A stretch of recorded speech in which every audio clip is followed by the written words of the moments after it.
Joey Logano and Team Penske make a big statement by winning today, while some of the championship favorites do not handle well under the playoff pressure. Let's talk about NASCAR's first race of the 2024 playoffs.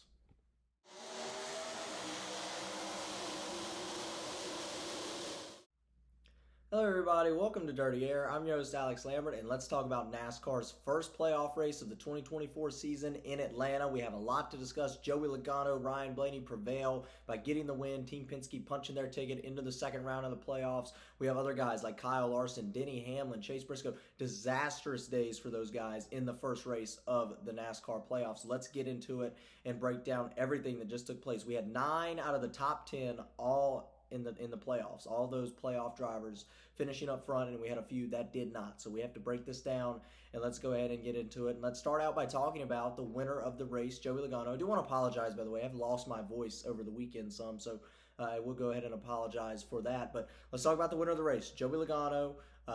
Big win today, right? This punches a ticket into the next round, gives him 5 more bonus points for those next 2 rounds if he gets in those. So a huge day for Joey Logano. And Logano performed well all day long, kind of, hung around the front, hung around in the top, but really at the end of the race was able to prevail and get up front. This is the second time that we've seen Joey Logano win at Atlanta in recent memory, right? Since the next-gen era of NASCAR, right? He won it last year, early in the season, the first race, and then he wins today at Atlanta in the playoffs. And he just knows how to manipulate the air at this racetrack. Sort of a racetrack that's similar to Daytona and Talladega, but I would say the luck factor is definitely still present. It's definitely still there, but it is reduced by a massive amount. There's way more decision making and making the right call that goes into getting the win, right? I mean, a driver at Daytona, Talladega could do everything perfectly and it still not go their way, and they would lose to somebody that maybe made a few mistakes. At Atlanta, that's more limited. So you still have that pack racing, but you notice you can take a look at also the winners at this track. They've also, Logano twice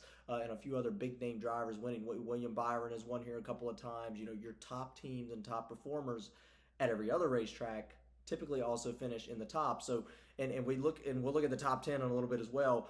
9 of the top 10, excluding Kyle Busch, are in the playoffs. So that just shows you right there, 9 of those 16 drivers finishing the top 10. So big statement for Joey Logano. Got a push from Ryan Blaney on the final restart. I was able to prevail him to the win. And Joey Logano, they were sort of talking about it on the USA post-race show immediately following the race. He's good in big moments, right? I mean, he's got the Daytona 500 win. He's been able to win the 2022 NASCAR championship, where he wasn't, a dominant driver that season, but was able to use the way the playoffs work to his advantage. Right? Did it play the cards right and won that 2022 championship? And I think Joey Logano, after that Nashville win, is really a moment I point to for him, because before that there was no speed from this team. They won the All-Star race, but that doesn't count for points. But other than the short tracks, they had no speed anywhere moving forward. But now I think Logano is a very serious championship threat. After we've seen the resurgence from Ford, they're now running way better. Joey Logano and Ford now running way better. And since that Nashville win all the way back at the end of June, going into July, that really flipped the switch for Joey Logano and that 22 team. Now I consider them potential championship 4 favorites moving forward, especially if I look at the tracks, coming up, right? Already guaranteed into the next round. We have Talladega, a track he's won at multiple times. We have Martinsville, one of those short tracks we talked about how he's fast at it. He's won there multiple times as the second to final race of the year. Joey Logano, serious championship threat right now, in my opinion. And we're going to have to continue to watch him moving forward. Let's take a quick look at the top 10, right? These are all the drivers that did good today. Once again, like I said, 9 of these top 10 are playoff drivers. Daniel Suarez, nice run for him. He was disappointed he couldn't get the victory, but a great point today for that 99 team. Now puts them above the cut line after they were seated below the cut line. Ryan Blaney, also great day for him, was involved in a crash earlier on in the race, but was able to recover from that incident, get a top 3 finish. Great run for him, and he'll take that momentum to a road course in Bristol moving forward. Tracks that he's kind of had success. He has more success at Bristol than he has the road course.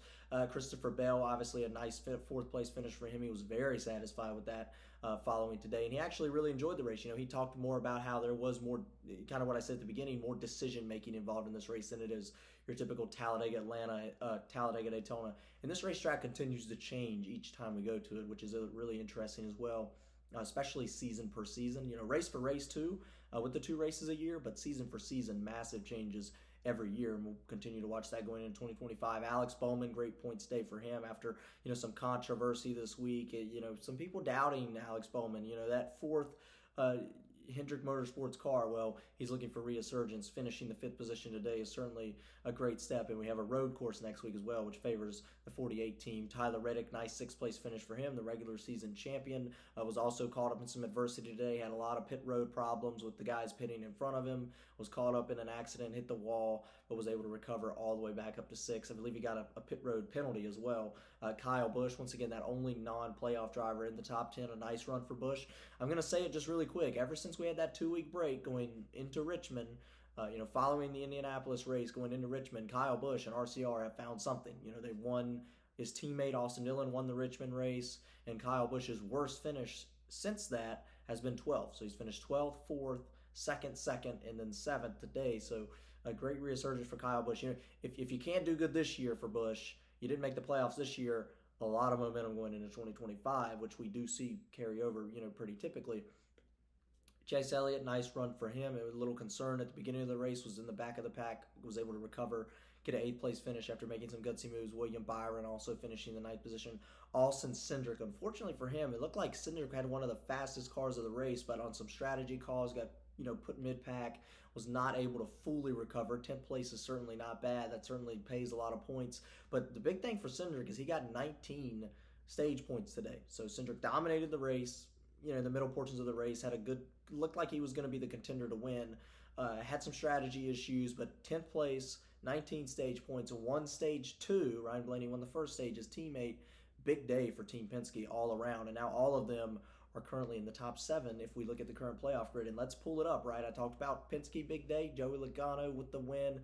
Ryan Blaney would now be the highest seeded driver that doesn't have a victory yet. 45 points above. He looks good. Christopher Bell 40, Tyler Reddick 33 with the solid day today. William Byron 33 above as well. Nice day for him finishing the top 10. And we're going to talk about all these guys finishing the top 10. You see them now on that side, on the left side of this playoff grid. Alex Bowman also up there. Austin Cindric with his stage points and the top 10 finish. Chase Elliott with the stage points and the top 10 finish. Daniel Suarez up there as well. The concern gets when you get to 10th on back, because Kyle Larson, who was the number 1 seed going into today, had a crash early, a lap 56 of the 260, has a tire go down, slams the wall, massive accident. Luckily for him, he's okay, so certainly a scary looking wreck. Chase Briscoe also involved in this, and Briscoe was going into the race below the cut line by a point. Now Chase Briscoe falling 21 points below the cut line after that accident today, so that's a massive hit for both of them. Early in the race, didn't get stage points and didn't get a good finish, finished last and second to last for those two drivers. But now Kyle Larson is, in a bit of a pickle, right? I mean, he's only 15 points in. You talk about an engine failure, mechanical failure, another crash at a racetrack like a Bristol where everything's close.